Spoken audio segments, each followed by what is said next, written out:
Guys, so magandang araw po sa inyo lahat. Ito po naman po si Elemados. Ayan, handa pong mag-share uli sa inyo ng konting merienda. Merienda lang guys. At napagkatuwaan dito sa amin na magluto ng merienda. Ano. Ayun guys, papakita ko naman sa inyo kung ano yung aming mga gagamitin sa aming lulutuing merienda. Sa mga sumusuporto niyan, maraming salamat po sa inyo. Guys, tara, samahan nyo ako, panoorin natin. Guys, ito na ang aming inihahanda na yung aming gagamitin. Ayan, wrapper. Ayan. At meron tayong cheese. Ayan. At ito yung aming kasamang naggagayak na panggulo. Ayan. Ayan po, glitter girl bangs. Ayan. Guys, magluluto tayo ng hula. Yan po, magluluto po tayo ng dynamite. Dynamite, yummy. So guys, ito yung maalis ha.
Ayun guys, nakaluto na kami ng Dynamite.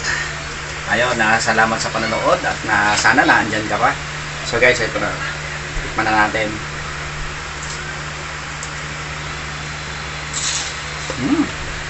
Medyo mainit pa. Pero masarap. So guys, maraming salamat sa suporta. See you in my next video. Bye-bye.